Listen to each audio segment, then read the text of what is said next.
Thank y'all very much. Can you hear me?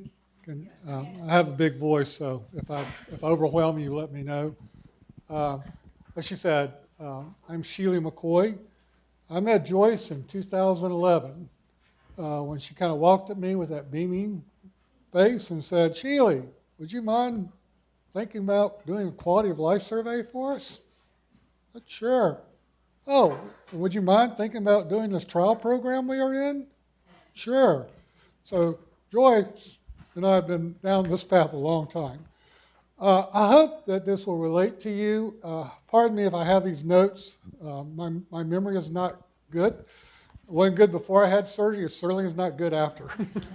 So I hope that this will be meaningful to you as it was to me. It's a very cathartic moment to read your own story, to relive it in many ways. So here I'm going to go. I was diagnosed with stage 4 cancer in 2011. And afterwards, I was in a very dark place, both mentally and physically. And my wife sensed that in me and spoke and called our current minister at our church to come and speak to me. And he did. And we talked for over an hour about life, issues. And at the time, he kind of just talked to me about what he termed a new normal. And that's the topic of this talk, is my new normal. And in that, he said that all of us, human beings, carry a part of us that sees ourselves both physically and spiritually. And when that part is challenged by some event, whether it be physical, financial, or others, it changes how you perceive yourself and how you see yourself, and that you are not the same person you once were, excuse my language. And certainly that speaks to me. I'd been kind of a work-driven person before that, and my life changed, and I've changed who I was at that time. So at that time, I've had both highs and lows in this experience with my own struggle with both my physical limitations and also knowing that I have a limitation to my mortality. And that can affect me greatly. It also, I've learned that it affects those around me, those who I love, both my wonderful wife, Betty, over here, and my children, and my now 5 grandchildren. And yes, little babies can pick up on stress. They can pick on stress. Well, in this journey, I would say that I've been struck by the grace of a lot of different people in my life that have entered in my life. Some of them have stayed through my life. Some have come in and then left my life. But all of them have had a huge impact with me. And some of these people were people that I knew, well-meaning people that would come up to me and say, "Oh, you look great. You don't look like you got cancer. You're walking. You don't have any loss of hair." Well, I said, "I got a little bit up here, Don't have as much hair as I used to have." And also, some people, believe it or not, that I met who had also decided they were going to invent their own diagnosis because they felt like I was getting too much attention. And believe me, I did not want that attention, but they did. And so that really brought me to another struggle I had in this, was that before my own diagnosis, I was dealing with my wife's diagnosis. Yes, we are a wonderful, lucky couple. We've hit the bingo. We both have rare cancers. My wife has leiomyosarcoma, which is a soft tissue cancer, and people with that cancer, like her, normally don't live but more than a couple of years. My wife, Betty, would you stand? I'm going to embarrass you. Come on, stand. Come on, stand. I'm going to embarrass you. I want her to stand because she is now a 15-year survivor.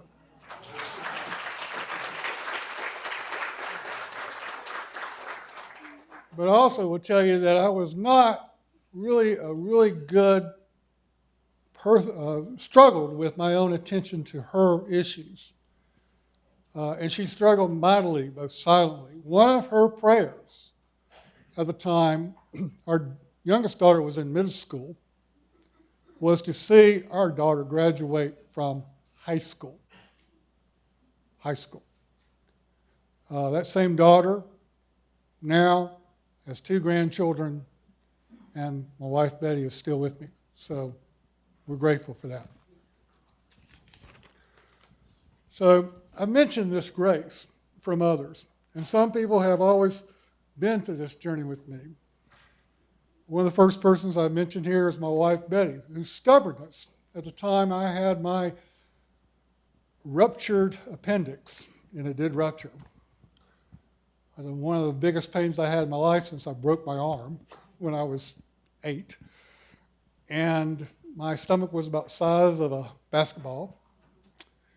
About 2 in the morning, Tuesday morning, we went to the local hospital and they had no idea. They were clueless. Bunch of tests. 2 weeks later, they're still trying to figure it out. And finally, the general surgeon in charge said, well, really don't know what we're going to do, but maybe we should just do an exploratory surgery. Wonderful term, right? Wonderful term. So that's what happened. Luckily for us, we knew the chief of staff at this particular hospital, and Betty said, I'd like for him to be in the surgery. And he was the one who actually suspected that I had this very rare cancer. And if you heard Dr. Levine mention earlier, that's rare for someone to see it in, their life, 30-year surgical experiences. Guess what? I got one of those guys. Very good guy, but very eager to operate on me. So he did. I came out of that. He said, well, you had some of this mucus stuff in you. We weren't sure what that was, so we sent it off to the lab. And I really think you ought to have a second surgery. I need to remove most of your large colon. And I was saying, okay. My wife says, time out. No way. Nah, that ain't going to happen. And she looked at me and said, have you ever operated or known what this is? Well, we suspect what it is, but we don't know yet. Came back, mucus, the wonderful word, cancer. And he still wanted to operate.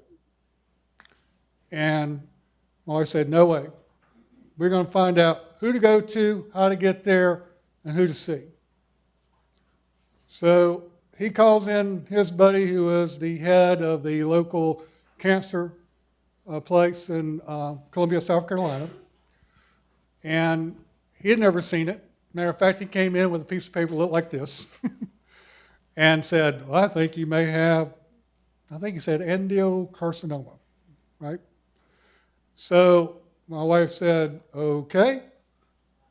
No one here knows how to operate on that, right? He says, no, but there is somebody I've heard of, and I think I know him, Dr. Levine at Wake Forest. And I think I'll give him a call.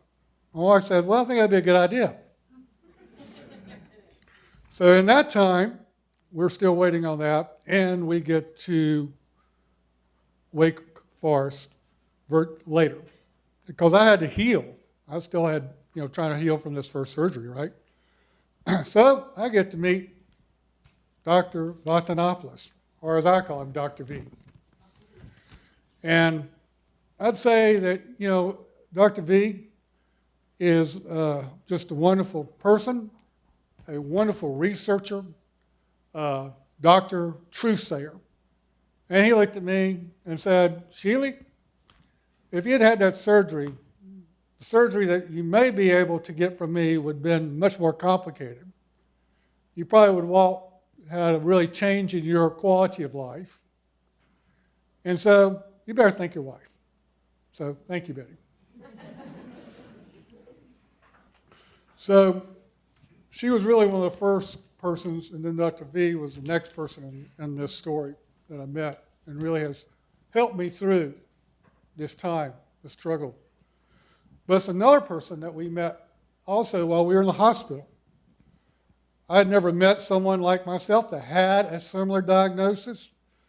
Betty bumped into his wife on the elevator to go to the washer and dryer that was located on the 9th floor at that time.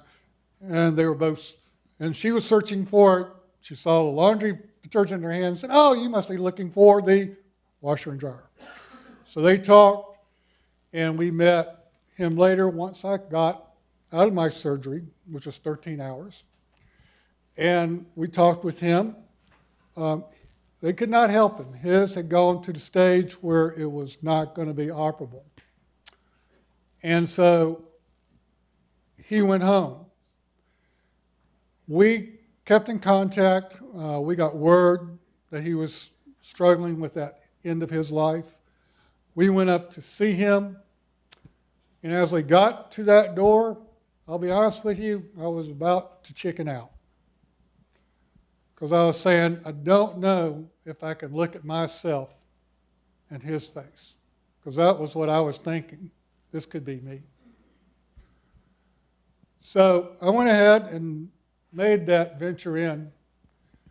He was trying to take some systematic chemo, which was not going to be helpful to him at the time, but it allowed him to get some other medication that he needed at the time.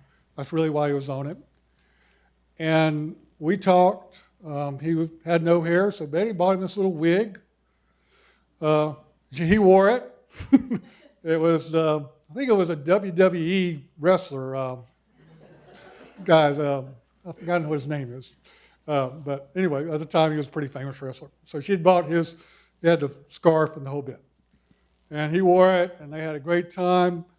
Later, and they were, you were filled with children. They were playing pool.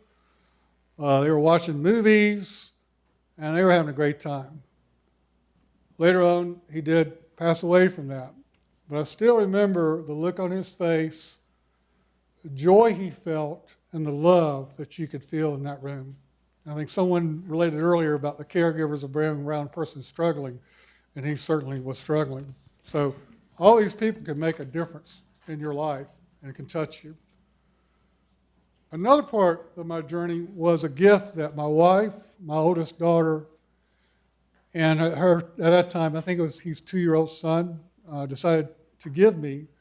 I'd always wanted to go on the path of my father, who was with George Patton's army when they landed at Utah Beach, D-Day plus 30. It's 30 days after D-Day. And went on and ended up in Czechoslovakia at the end of the war. And the part of that was such a God moment for us was that we were at this bed and breakfast that had not permitted children, but my daughter had called her up and explained to her the situation that she had this 2-year-old. And she goes, "Well, I'm going to put y'all up, but I'm not going to allow anybody else in here because I don't like people, a lot of people don't like children." But unknown to us, a couple called and said, "We don't care if there's a child. We're coming. We're going to go to Omaha Beach. And y'all's bed and breakfast has been recommended." So she gave them a room. That next morning we woke up. We went, they had like a little buffet. And I was walking through the line, and the woman said, "Hey, I heard from the proprietor that you have a rare cancer." I said, "Yes, ma'am, I do. It's appendix cancer. And I'm fixing to go on my second high-tech surgery." "Well, guess what? My husband is too. He's going to go to, I think it's Baltimore, where Dr. Sardi, is he at Baltimore? Dr. Sardi, thank you. He's going to see Dr. Sardi. And we sat there and talked, shared that mutual bond you have with somebody, and we went on from there. So there you go, is another person that was important to me in this. Well, and my wife's saying I'm taking too long. So I appreciate her time. So then the next person I could say to you that was important to me was a person that I really never met. Her name is Gabrielle Graham, and she founded PMP Pals. She operated a website. She had a lot of information that I needed, and it was very informative. Later on, when I was struggling with the idea of, I think I need to look at retiring, but I couldn't quite do it because my pension was not going to be enough. And in there, on a posting, another God moment struck, and all of a sudden I saw a posting that she just made. Hey, for all you people out there, peritoneal carcinomas is now recognized by Social Security Compassionate Allowance Program, which is a lot of people don't know about it. I actually wrote an article about it. I'll talk about that in a second. And you need to know that if you have this, you might be eligible for it. Well, lucky for me, I was seeing Dr. V a little bit later at that same time I was trying to look at this. I said, hey, Dr. V, it says about peritoneal carcinomas, but I don't have that. He said, oh, Shealy, you do. That is the common description of what you have. So I also engaged him and said, if I decide to do this, would you back me? He said, 100%. So having a wonderful doctor who's willing to go to bat for you is great. And during this time, I also met a person at Social Security who was super helpful to me, helped me walk through this program, because I'll be honest with you, I was a risk manager for 25 years, which means I managed a lot of things. I also had an insurance background, and even this was, excuse me, Dr. V, Greek to me. So I had to really walk through that. Another person that really was meaningful to me was a gentleman named Chris Perkarski. I hope I pronounced his last name correctly. Chris is now over the PMP Pals newsletter. And we were talking about this program. And I said, well, I'd like to write an article. He encouraged me to do that. I wrote it. He later called me some 2 weeks after and said, Shealy, we've gotten the largest number of people coming on and saying this has been tremendous help. So I would like to tell all of you that you may or may not know it, but you impact other people's lives by the way you act, the way you conduct yourselves, and even though you're maybe living in a dark moment, you still are on this earth. And that's a very important thing, and how you do it. And in this whole process, I'd like to say I appreciate all of you being here today. And I applaud the fact that we're all here. And that whether you're a patient, caregiver, or medical personnel, we all face our struggles.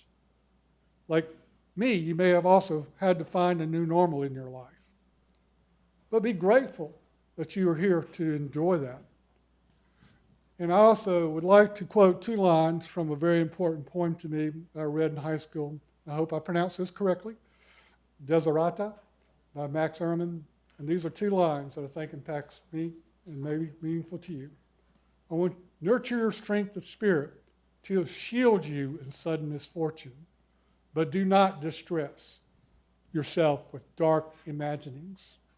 Many fears are born of fatigue and loneliness. Beyond a wholesome discipline, be gentle with yourself.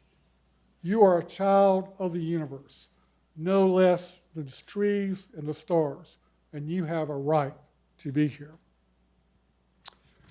Thank you for your time. There is one last person I'd like to recognize, my hidden angel. Part of me would not be here, and a lot of me would not be in the situation I am without Joyce. Joyce, would you stand up, please?